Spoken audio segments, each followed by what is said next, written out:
In this episode, we're going to move from gathering and organizing information into the part of threat intelligence where your judgment really starts to matter, and we're going to do it in a way that helps beginners stay disciplined instead of feeling like they're guessing. When people hear the phrase structured analytic techniques, they sometimes imagine something complicated, like a rigid formula that turns messy data into a perfect answer. What these techniques actually do is much more practical. They slow your thinking down just enough to make it clearer, more testable, and less vulnerable to blind spots. They help you separate what you know from what you assume, and they give you a repeatable way to compare competing explanations. Most importantly, they help you communicate how you reached a conclusion so someone else can follow your reasoning and trust it. By the end, you should feel like you have a set of mental tools that make you calmer and sharper when the evidence is incomplete. Before we continue, a quick note. This audio course is a companion to our course companion books. The first book is about the exam and provides detailed information on how to pass it best. The second book is a Kindle-only ebook that contains 1,000 flashcards that can be used on your mobile device or Kindle. Check them both out at cyber.author.me in the Bare Metal Study Guide series. A good starting point is understanding why structure is even needed, because many beginners assume that good analysts simply have strong instincts. Instincts do matter, but they are unreliable when you are new, tired, rushed, or emotionally invested in an answer. Threat intelligence often deals with uncertain signals, partial visibility, and adversaries who want to mislead you, which means your brain's normal shortcuts can push you toward the first story that feels coherent. Structured techniques create friction against that urge, not by making you slow forever, but by making you pause at key moments to check yourself. They also help when teams work together, because structure gives everyone a shared way to discuss evidence and assumptions without turning it into personal opinion. When you use structure, you are not trying to remove judgment, you are trying to sharpen it by making it more explicit. That explicitness is what allows you to improve over time, because you can see what went right and what went wrong rather than just feeling confident or uncertain.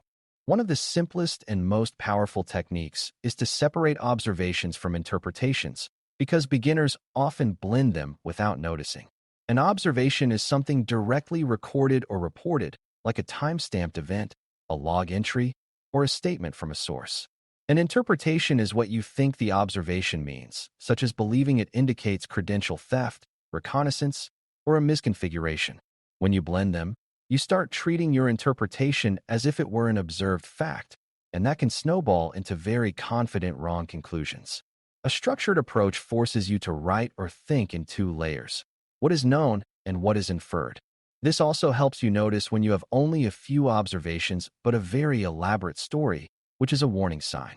Keeping observations and interpretations separate makes your reasoning cleaner and makes it easier for someone else to challenge or validate your conclusion. Another foundational technique is asking alternative explanations early before you get attached to the first one.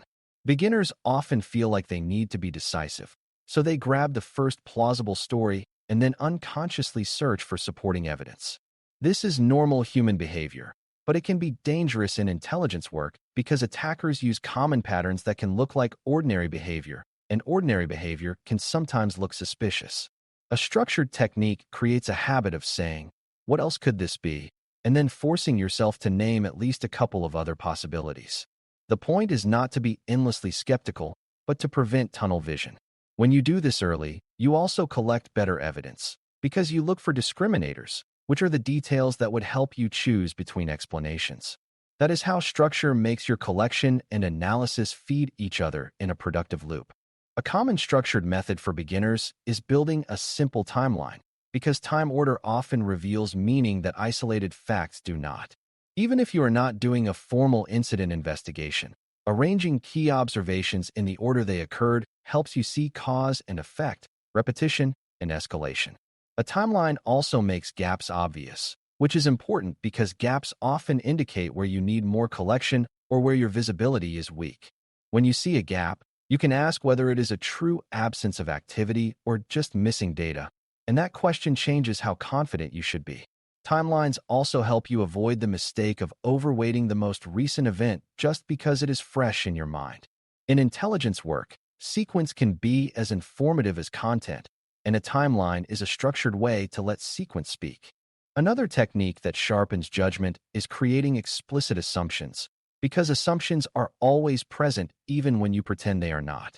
For example, you might assume that a system clock is accurate, that a source is trustworthy, or that an observed domain is controlled by an adversary rather than being a compromised asset.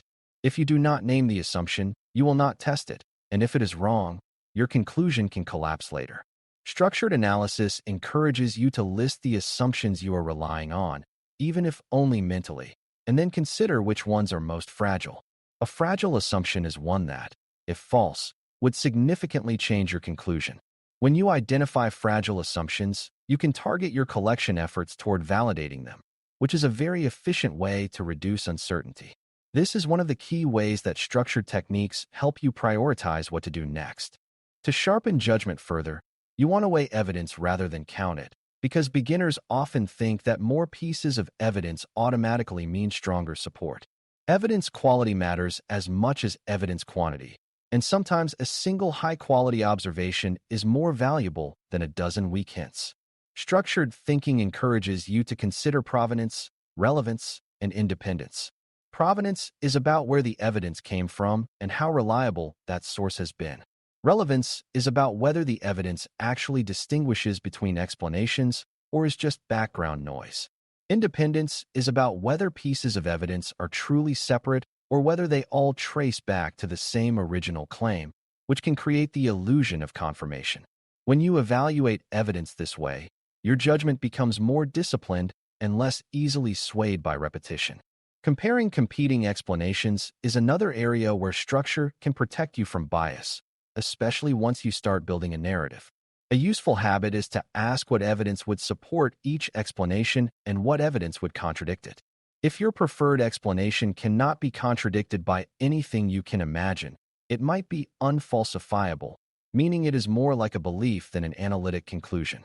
In intelligence work, you want explanations that can be tested, because testable ideas drive useful collection and produce clearer confidence statements. Structure helps you choose questions that reduce ambiguity, rather than questions that only add more details to the same story. Over time, you begin to recognize when you are telling a story because it feels neat versus when the evidence actually demands that story. That difference is what separates sharp judgment from persuasive guessing. It is also important to understand that structured techniques are not only for big, formal reports. They can be used in small, everyday decisions. Even deciding whether an indicator is worth escalating or whether a report is relevant to your environment involves judgment under uncertainty. A lightweight structure can be as simple as pausing to ask what requirement this supports, what the source is, what the key evidence is, and what alternative explanations exist. That short mental checklist reduces the chance that you will be pulled into distractions or sensational claims. For beginners, it also reduces anxiety, because you have a routine to follow rather than relying on intuition alone. The goal is not to turn you into a robot, but to give you a reliable process that keeps your thinking consistent. Consistency is what makes your outputs comparable over time and what makes your improvement measurable. Structured techniques also improve how you work with other people because they make disagreement productive instead of personal. When you can point to assumptions, evidence quality, and alternative explanations, you can discuss differences in reasoning without implying that someone is incompetent. This matters in threat intelligence because teams often have partial views, and two people can reach different conclusions based on what they saw. Structure gives you a shared language to combine those views and to reconcile contradictions. It also makes handoffs cleaner, because another analyst can pick up your work and understand what you were thinking. Without structure, handoffs become rework, because the next person must rediscover your reasoning from scratch. With structure, handoffs become continuation, which is essential for scaling. Another benefit is that structured techniques help you write and speak with clarity, because they force you to distinguish between evidence, inference, and judgment. When you communicate intelligence, stakeholders are listening for what you know, what you believe, and what you recommend. If you present everything with the same tone of certainty, you will either sound overly cautious or overly confident, and both damage trust. Structure makes you comfortable saying, "Here is what we observed, here is what we think it suggests, and here is why." It also makes you more willing to update your view when new evidence arrives, because your conclusion is tied to specific supporting observations rather than to your identity. That flexibility is not a weakness. It is a sign that your judgment is anchored in evidence. Over time, people trust analysts who can revise confidently more than analysts who cling to the first story. A common misconception is that structure is only for novices and that experts do not need it, but in reality, experts often rely on structure more, not less.